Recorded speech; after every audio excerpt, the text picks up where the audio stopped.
ڕێکەوتی 22 خەرمانانی ساڵی 1359 هەتاوی لە شەڕێکی بەرەنگارانەی هێزی پێشمەرگەی کۆمەڵە لە ئاوایی دارساوێن لە نێوان بانە سەردەشت ستونێکی گەورەی هێزەکانی کۆماری ئیسلامیان تێکشکاند.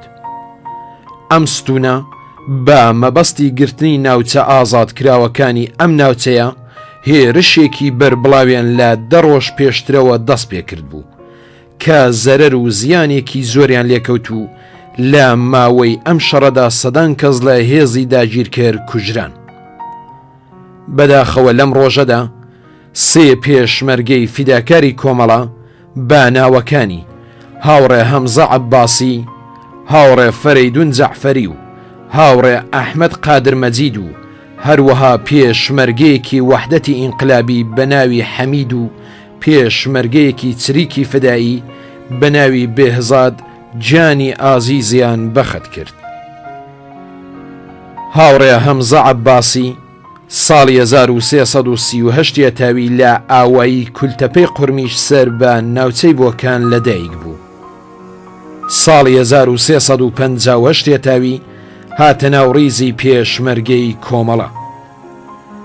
لە دەیان شەڕ و عەمەلیاتی فەیزوڵڵا بەجی و شەڕەکانی نێوان جادەی سایەن قەڵابۆکان ڕۆڵێکی بەرچاوی جێرا.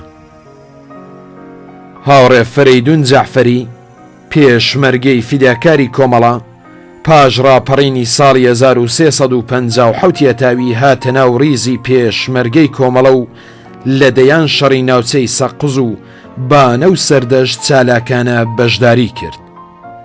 هاوڕێ ئەحمەد قادر مەجید لە ناوچەی بانە لەدایک بوو، لە دەیان شەڕی ناوچەکە چالاکانە بەشداری کرد. ڕێکەوتی 22 خەرمانانی ساڵی 1360 هەتاوی پێشمەرگەیەکی فیداکاری کۆمەڵە بە ناوی هاوڕێ ئەنوەر نیکڕای بەدەستی هێزە سەرکوتگەرەکانی ڕژیمی ئیسلامی تیرباران کرا. هاوڕێ ئەنوەر نیکڕای ساڵی 1340 هەتاوی لە شاری کامیاران لەدایک بوو. ساڵی 1358 هەتاوی خەباتی سیاسی خۆی بە پەیوەندیگرتن لەگەڵ کۆمەڵە وەک تەشکیلاتی نەهێنی درێژە پێدا. ساڵی 1359 هەتاوی هاتە ناو ڕیزی پێشمەرگەی کۆمەڵە و لە شەڕی ئاوایی دۆڵاوی کامیاران دوای خۆڵقاندنی حەماسەیەکی زۆر بریندار بوو بە هۆی کاریگەری برینەکانی لەلایەن تەشکیلاتی کۆمەڵەوە ڕەوانەی شارەکانی دەرەوەی کوردستان کرا. بەڵام بەداخەوە لە ڕێگادا کەوتە دەست بەکرێ گیراوانی کۆماری ئیسلامی و بەدیل گیرە. ڕێکەوتی 22 خەرمانانی ساڵی 1366 هەتاوی پێشمەرگەکانی کۆمەڵە لە عەمەلیاتێکی سەرکەوتوانە توانیان مەقەڕی هێزە بەکرێ گیراوەکانی کۆماری ئیسلامی لە ئاوایی مامۆخ سەر بە ناوچەی سنە بگرنەوە و 13 کەسیان لە هێزەکانی کۆماری ئیسلامیش بەدیل کرد. بەداخەوە لەم شەڕەدا پێشمەرگەیەکی فیداکاری کۆمەڵە بە ناوی هاوڕێ حەمید وەزیری جانی ئازیزی بەخت کرد. هاوڕێ حەمید وەزیری ناسراو بە سادق ساڵی 1339 هەتاوی لە شاری سنا لەدایک بوو. ساڵی 1359 هەتاوی لەگەڵ هاوڕێیانی کۆمەڵە پەیوەندی گرت و ساڵی 1357 هەتاوی هەڵسوڕاوانە لە شۆڕشی گەلانی ئێران دژی ڕژیمی پاشایەتی بەشداری کرد و لە جەمعیەتی دیفاع لە ئازادی و ئینقلاب هەڵسوڕانی خۆی درێژە پێدا. ساڵی 1359 هەتاوی هاتە ناو ڕیزی پێشمەرگەی کۆمەڵە و لە دەیان شەڕی ناوچەکەدا چالاکانە بەشداری کرد. هاوڕێ حەمید ئەندامی کۆمەڵە و بەرپرسی سیاسی پەل لە گوردانی شوان بوو.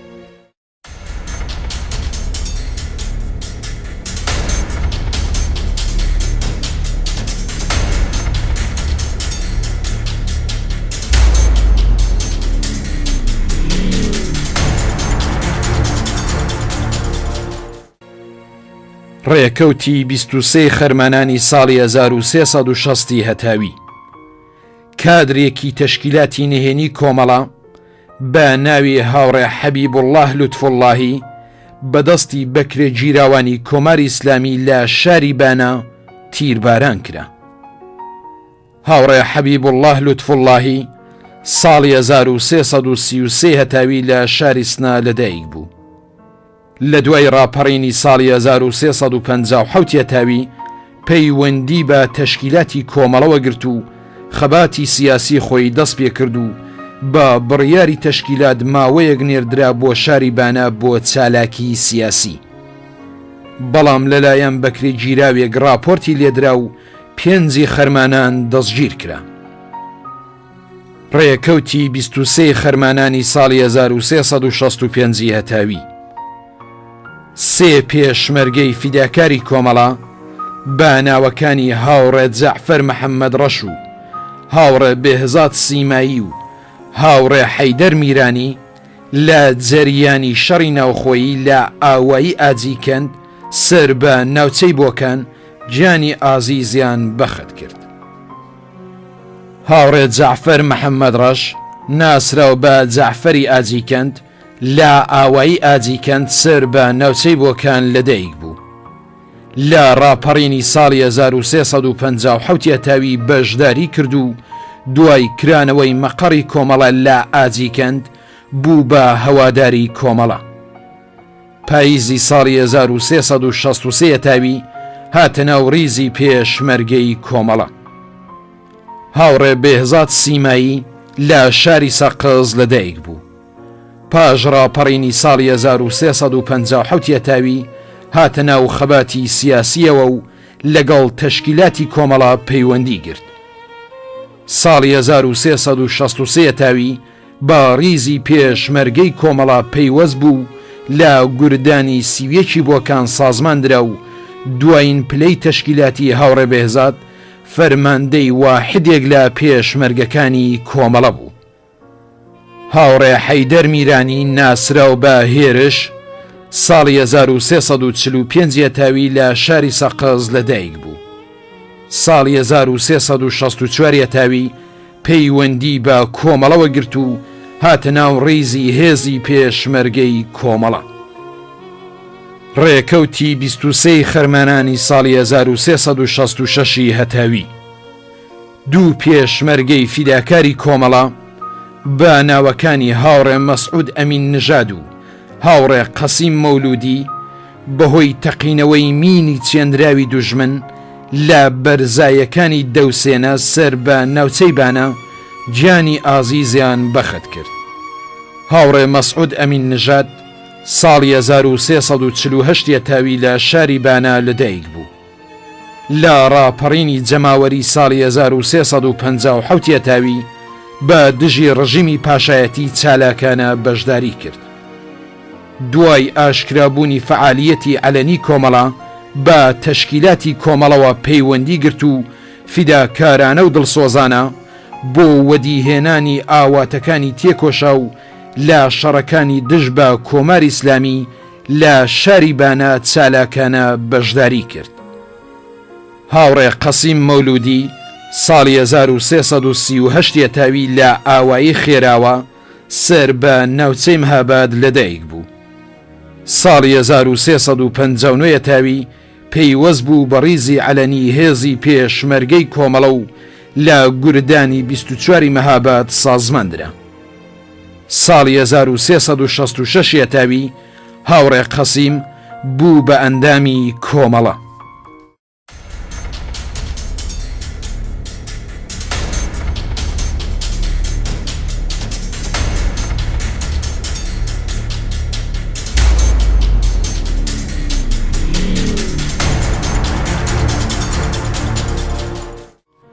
ڕێکەوتی 24 خەرمانانی ساڵی 1362 هەتاوی پێشمەرگەکانی کۆمەڵە لە سەر جادەی بانە سەردەشت لەگەڵ هێزە بەکرێ گیراوەکانی کۆماری ئیسلامی تووشی شەڕێکی قورس هاتن کە لەم شەڕەدا زەبرێکی قورسیان لە دوژمن وەشاند.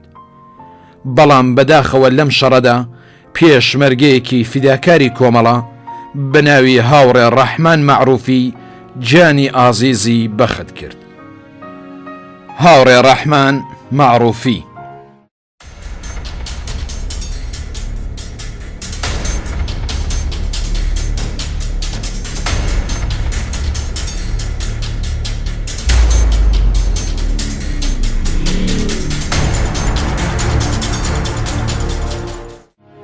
ڕێکەوتی 25 خەرمانانی ساڵی 1359 هەتاوی ستونێک لە هێزە سەرکوتگرەکانی کۆماری ئیسلامی هێرشیان کردە سەر ئاوایی هاڵەیەرەی سەر و هەڵکەوتوو لە ناوچەی ساڕاڵ سەر بە ناوچەی سنە و دەستیاندایە ئازار و ئەزیەتی خەڵکی ئەم ئاواییە.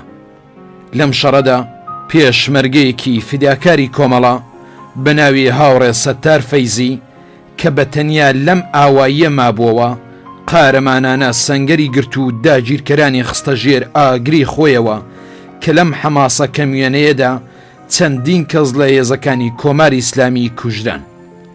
بەداخەوە هاوڕێستار دوای چەندین کاتژمێر مقاومەت لەبەر ئەوەی کە نەکەوێتە دەست هێزەکانی کۆماری ئیسلامی بە دوایین فیشەکی خۆی کۆتایی بە ژیانی خۆی هێنا و بەم جۆرە گیانی ئازیزی بەخت کرد.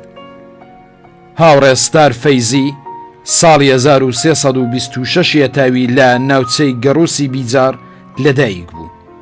ساڵی 1358 هەتاوی هاتە ناو ڕیزی پێشمەرگەی کۆمەڵە. ڕێکەوتی 25 خەرمانانی ساڵی 1359 هەتاوی ماشێنێکی پێشمەرگەکانی کۆمەڵە لە سەر جادەی بورهان لە ناوچەی مەهاباد لە مەعموریەتێکی تەشکیلاتیدا تووشی ڕووداوێکی ئۆتۆمۆبیل بوون و لە ئاکامدا هەڵسوڕا و چالاکێکی ڕیزەکانی کۆمەڵە بە ناوی هاوڕێ ئامینە خەیات گیانی ئازیزی لەدەستدا. هاوڕێ ئامینە خەیات ساڵی 1343 هەتاوی لە شاری مەهاباد لەدایک بوو. پاش ڕاپەڕینی گەلانی ئێران لە ساڵی 1357 هەتاوی لەگەڵ کۆمەڵە ئاشنا بوو هەر لە شاری مەهاباد درێژەی بە خەباتی سیاسی خۆیدا. ڕێکەوتی 25 خەرمانانی ساڵی 1366 هەتاوی پێشمەرگەکانی کۆمەڵە لە ئاوایی بنخەی ژاوەرۆ سەر بە ناوچەی سنە لەگەڵ هێزە بەکرێ گیراوەکانی کۆماری ئیسلامی تووشی شەڕێکی قورساتن و زەبرێکی قورسیان لە هێزی داگیرکەری کۆماری ئیسلامی وەشان. بەداخەوە لەم شەڕەدا پێشمەرگەیەکی فیداکاری کۆمەڵە بە ناوی هاوڕێ ئەحمەد زەبیحی گیانی ئازیزی بەخت کرد. هاوڕێ ئەحمەد زەبیحی ناسراو بە ئەحمەدی بێساران ساڵی 1339 هەتاوی لە ئاوایی بێساران سەر بە شاری سنە لەدایک بوو.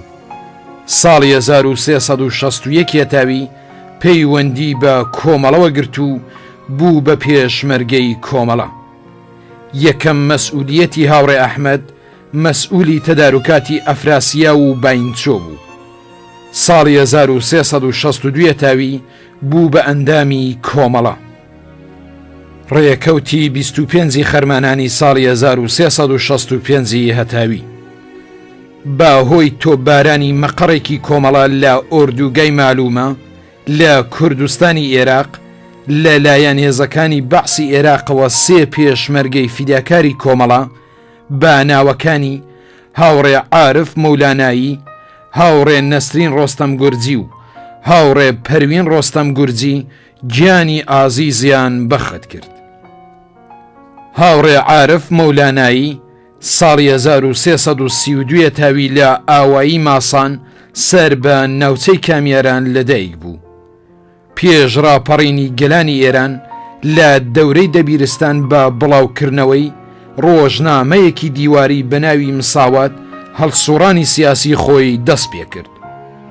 کەسایەتیەکی هەڵسوڕاوی ئێعترازەکان و سوخەنڕانیەکان لە ناوچەی سنە و کامیاران بوو. دوای شۆڕشی گەلانی ئێران بە پێی ڕێنوێنی کۆمەڵە لە پێکهێنانی جەمعیەتی دیفاع لە ئازادی و ئینقلاب لە شاری کامیاران ڕۆڵێکی سەرەکی جێرا. هاوڕێ نەسرین ڕۆستەم گورجی ساڵی 1339 هەتاوی لە شاری سنە لەدایک بوو. ساڵێک لە دانشکدەی بێهداشت درێژەی بە خوێندندا، بەڵام بەهۆی هەڵسوڕانی سیاسی لەو سەردەمەدا لە دانشکەدا دەرکرا. ساڵی 1357 تاوی هاتە نێو جەرگەی خەباتی سیاسیەوە. ساڵی 1362 تاوی لەگەڵ تەشکیلاتی کۆمەڵە پەیوەندی گرت و هاتە ناو ڕیزی پێشمەرگەی کۆمەڵە. هاوڕێ پەروین ڕۆستەم گورجی ناسراو بە کەژاڵ ساڵی 1341 تاوی لە شاری سنا لەدایک بوو. لە شەڕی 24 ڕۆژەی سنا چالاکانە بەشداری کرد. ساڵی 1361 تاوی بۆ ماوەیەک مامۆستا یەکێک لە ئاواییەکانی مەریوان بوو. هاوینی ساڵی 1362 تاوی هاتە ناو ڕیزی پێشمەرگەی کۆمەڵە.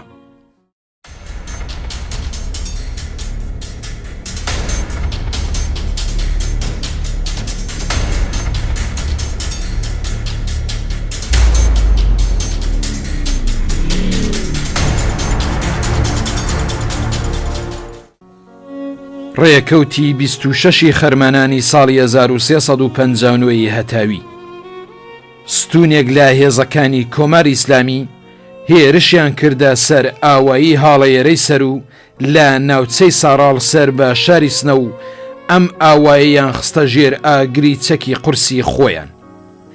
لەم کاتەدا ژنێکی ئەم ئاوایە بە ناوی دادە خورشید لە بەرابەر هێزە سەرکوتگەرەکانی ڕژیم وەجواب هاتوو ناڕەزایەتی خۆی دەربڕی، بەڵام هێزەکانی کۆماری ئیسلامی ئەم شێرەژنەیان تیرباران کرد.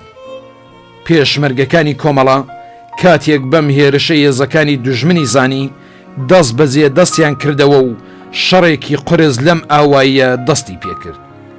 هێزەکانی کۆماری ئیسلامی بە 3 هێلیکۆپتێر ئاوایەکەی دەوروبەریان کوتا کە لە ئاکامی ئەم شەڕەدا هاوڕێ محەممەد ماعی ناسراو بە کاکشوان لە ئاوایی ئەفراسیا و سەر بە ناوچەی سنا کەوتە بە ڕاکێتی هێزە داگیرکەرەکانی کۆماری ئیسلامی و گیانی ئازیزی بەخت کرد. هاوڕێ محەممەد ماعی ناسراو بە کاکشوان ساڵی 1326 تاوی لە شاری بانە لەدایک بوو. ساڵی 1350 تاوی لە زیندانی شاری سنا لەگەڵ ئامانج و سیاسەتەکانی کۆمەڵە ئاشنایی پەیدا کرد. ساڵی 1356 تاوی پەیوەندی بە کۆمەڵەوە گرت. ساڵی 1357 تاوی وەک نوێنەری شوڕای شاری سنا هەڵبژێردرا. کاکشوان وەک ئەندام و فەرماندەیەکی گەورەی نظامی کۆمەڵە لە نەورۆزی خوێناوی سنە و شەڕی 24 ڕۆژەی سنە و بەهاری 1359 تاوی و دەیان شەڕ و عەمەلیاتی دیکە ڕۆڵی سەرەکی گێڕا و لە سازماندان و بارهێنانی هێزی پێشمەرگەی کۆمەڵە لە فێرگەکانی کۆمەڵە. سرودی کاکشوان کە بۆ ئەم تێکۆشەرە وتراوە ئێستاش لە گوێی هەموو خەڵکی کوردستان دەزرینگێتەوە و تابلۆیەکە لە ئازایەتی و دوژمن بەزێنی ئەم شۆڕژگێرە. ڕێکەوتی 26 خەرمانانی ساڵی 1362 هەتاوی ناوچەی سوورسوور سەر بە ناوچەی کامیاران بوو بە مەیدانی شەڕێکی قرس لە نێوان هێزەکانی کۆماری ئیسلامی و پێشمەرگەکانی کۆمەڵە لە پەلی شەهیدانی کامیاران. ئەم شەڕەکە 15 کاتژمێری خایاند هێزەکانی کۆماری ئیسلامی تووشی زەرەرێکی قرس کرد و زەرەر و زیانێکی زۆریان لێکەوت. بەداخەوە لەم شەڕەدا پێشمەرگەیەکی فیداکاری کۆمەڵە بە ناوی هاوڕێ ڕەزا شەهسەواری گیانی ئازیزی بەخت کرد. هاوڕێ ڕەزا شەهسەواری ساڵی 1338 تاوی لە شاری کامیاران لەدایک بوو. ساڵی 1360 تاوی لەلایەن هێزەکانی کۆماری ئیسلامی بەهۆی پەیوەندی لەگەڵ کۆمەڵەوە دەستگیر کرا. هاوڕێ ڕەزا قارەمانانە لە زیندان هەڵات و هاتەوە ناو ڕیزی پێشمەرگەی کۆمەڵە. ڕێکەوتی 26 خەرمانانی ساڵی 1362 هەتاوی لە درێژەی ئێعدامە بە کۆمەڵەکانی کۆماری ئیسلامی لە کوردستان چەند تێکۆشەری کۆمەڵە لە زیندانی دەریای ورمێ ئێعدام کران کە بریتین لە هاوڕێیان جعفەر پورسوڵتانی، جعفەر حەسەنزادە، سەید ئەحمەد باباسووری و جعفەر ئیسمەتی، چوار ئەندامی تەشکیلاتی نهێنی کۆمەڵە لە شاری مەهاباد بوون کە لەگەڵ ئەم کۆمەڵە زیندانیە کەوتنە بەر کردەوەی نامرۆڤانەی کۆماری ئیسلامی و ئێعدام کران. ئەم چوار تێکۆشەرە دوای شەڕی ناوشاری مەهاباد لە 12 گوڵانی ساڵی 1362 تاوی گیرا بوون. هاوڕێ جعفەر ئیسمەتی لە شاری مەهاباد لەدایک بوو. هاوڕێ جعفەر لە پەیوەند لەگەڵ بزوتنەوەی شۆڕژگێڕانەی کوردستاندا دەستی دایە هەڵسوڕانی سیاسی. لە شۆڕشی ساڵی 1357 تاوی هاوڕێ جعفەر وەک ڕابەرێکی هەڵسوڕا و بەشداری کرد و لە ماوەیەکی کەم لە هەڵسوڕانیدا بوو بە سیمایەکی ناسراوی نێو زەحمەت کێشانی شاری مەهاباد. بە دوای ڕاپەڕین لە پەیوەندی لەگەڵ کۆمەڵە لە جەمعیەتی دیفاع لە ئازادی و ئینقلاب لە شاری مەهاباد درێژەی بە هەڵسوڕانی خۆیدا. هاوڕێ جعفەر بەهاری ساڵی 1362 تاوی بوو بە ئەندامی کۆمەڵە و پاشان بوو بە ئەندامی کومیتەی تەشکیلاتی کۆمەڵە لە شاری مەهاباد. هاوڕێ جعفەر پورسوڵتانی، هاوڕێ جعفەر حەسەنزادە، هاوڕێ ئەحمەد باباسووری. ڕێکەوتی 26 خەرمانانی ساڵی 1362 هەتاوی. هاوڕێ کەماڵ ئەنساری پێشمەرگەی فیداکاری کۆمەڵە لە کاتی جێبەجێکردنی مەعموریەتێکی تەشکیلاتی لە شاری سنەجانی ئازیزی بەخت کرد.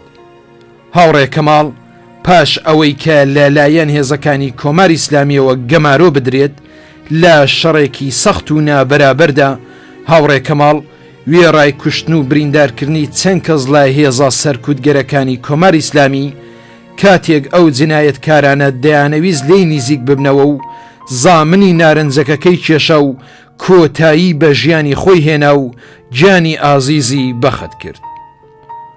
هاوڕێ کەماڵ ناسراو بە ماجید ساڵی 1339 تاوی لە شاری سنا لەدایک بوو. خوێندنی سەرەتایی و دواناوەندی هەر لە شاری سنا تەواو کرد. هاوڕێ کەماڵ زستانی ساڵی 1361 تاوی پەیوەندی با ڕیزەکانی پێشمەرگەی کۆمەڵەوە کرد. ڕێکەوتی 26 خەرمانانی ساڵی 1362 هەتاوی.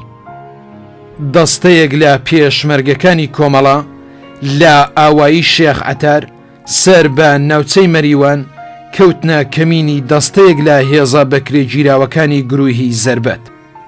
پێشمەرگەکانی کۆمەڵە دەست بەجێ دەستیان کردەوە و لە جەریانی شەڕێکی سەخت و دەستەویەخە کەمینی هێزەکانی کۆماری ئیسلامیان تێکشکاند. بەداخەوە لەم شەڕەدا پێشمەرگەیەکی فیداکاری کۆمەڵە بە ناوی هاوڕێ سەدیق مێهرەبانی گیانی ئازیزی بەخت کرد. هاوڕێ سەدیق مێهرەبانی ساڵی 1324 تاوی لە ئاوایی بناوە چڵە سەر بە ناوچەی مەریوان لەدایک بوو. ساڵی 1358 تاوی هاتە ناو ڕیزی پێشمەرگەی کۆمەڵە. بەرپرسی پەل دوایین ئەرکی تەشکیلاتی ئەم ئەندامە تێکۆشەرەی کۆمەڵە بوو. ڕێکەوتی 26 خەرمانانی ساڵی 1365 تاوی. هێرشی هێزەکانی کۆماری ئیسلامی بۆ سەر ناوچەی کامیاران لە شاخی شاخشکێن هەڵکەوتوو لەسەر ئاوایەکانی مارا و گورگان و سەرچەم و ڕووبەڕووی ئاوایی دەرەویان لە لایەن گوردانی شاهۆ تێکشکا. لەم بەرەنگاریەدا هێزەکانی کۆماری ئیسلامی تووشی خەسارەتێکی زۆر هاتن و دەیان کەس لە هێزەکانی کۆماری ئیسلامی کوژران. بەداخەوە ئەم شەڕە بە خوێنی سێ پێشمەرگەی فیداکاری کۆمەڵە بە ناوەکانی هاوڕێ عەبدوڵڵاه قادری و هاوڕێ بیژەن هەمزە و هاوڕێ فەرەج شەمسی گیانی ئازیزیان بەخت کرد. هاوڕێ عەبدوڵڵا قادری ساڵی 1333 تاوی لە ئاوایی یەمێنان سەر بە ناوچەی کامیاران لەدایک بوو.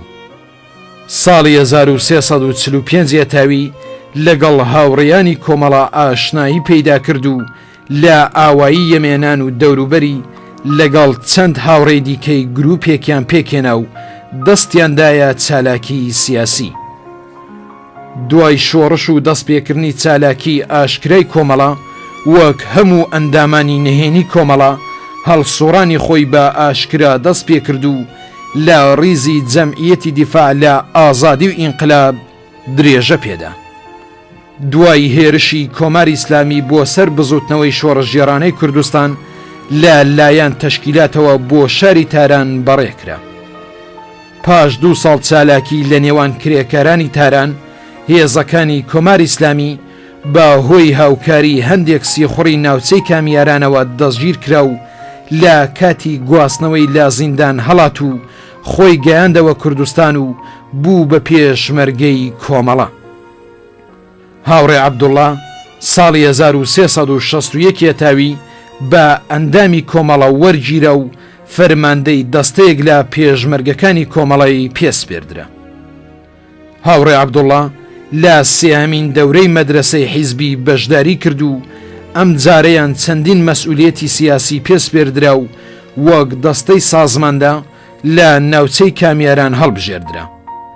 جێگری فەرماندەی پەلێک لە پێشمەرگەکانی کۆمەڵە دوایین ئەرکی تەشکیلاتی هاوڕێ عەبدوڵڵا لە ڕیزی پێشمەرگەی کۆمەڵەدا بوو. هاوڕێ بیژەن هەمزە لە شاری سنا لەدایک بوو. لە دەبیرستان پێش ڕاپەڕین لەگەڵ مەسائلی سیاسی ئاشنا بوو، هاتە ناو جەرگەی خەباتی سیاسیەوە.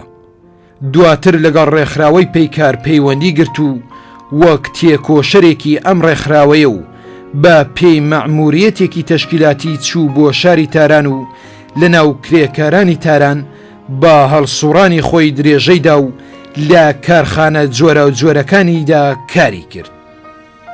دوای ناکۆکیەکانی ناوخۆی ڕێکخراوەی پەیکار بوو بە ئاڵا هەڵگری مارکسیزمی شۆڕژگێر. دوای ماوەیەک لەگەڵ تەشکیلاتی کۆمەڵە لە شاری تاران پەیوەندی گرت و وەک هەڵسوڕاوێکی ماندووی نەناس لە ناو کرێکاراندا هەڵسوڕا. لە کارخانەی ڕێختەگەری بە توندی بریندار بوو، 6 مانگ لە جێگادا کەوت. هاوینی ساڵی 1362 تاوی بەهۆی ناسراوی بۆ هێزەکانی ڕژیم هاتەوە بۆ شاری سنە و دوای جێبەجێکردنی چەند ئەرکێکی تەشکیلاتی بەڕیزی هێزی پێشمەرگەی کۆمەڵە پەیوەست بوو. لە شوێنی جۆراوجۆری تەشکیلاتی عەلەنی دەوری کاریگەری گێڕا. هاوڕێ فەرەج شەمسی لە ئاوایی بێساران سەر بە ناوچەی ژاوەرۆی سنا لەدایک بوو. ساڵی 56 و 57 تاوی هاتە ناو جەرگەی خەباتی سیاسی. ساڵی 1358 تاوی وەک تێکۆشەرێکی کۆمەڵا هەڵسوڕانی خۆی درێژە پێدا. ساڵی 1359 تاوی ڕووی کردە شارەکانی دەرەوەی کوردستان بۆ کرێکاری و بەهۆی هەڵسوڕانی سیاسی بەردەوامیەوە لە لایەن هێزەکانی کۆماری ئیسلامیەوە شناسایی و دەستگیر کرا و بۆ ماوەی 2 مانگ زیندانی کرا. دوای ئازادبوونی گەڕایەوە بێساران و تا هێرشی بەربڵاوی هێزەکانی ڕژیم لە ساڵی 1361 تاوی هەڵسوڕانی خۆی لە ئاوایەکەیدا درێژە پێدا. کاتی هێرشی هێزەکانی ڕژیم لە ساڵی 1361 تاوی هاتە ناو ڕیزی پێشمەرگەی کۆمەڵە.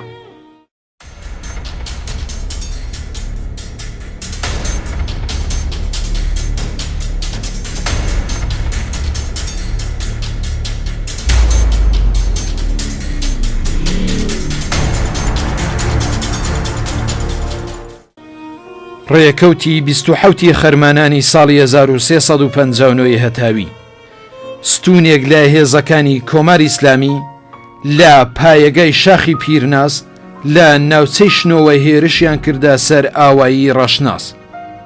ئەم هێرشەی کۆماری ئیسلامی لەلایەن هێزی پێشمەرگە و خەڵکی ئەم ئاوایە وەڵام درایەوە.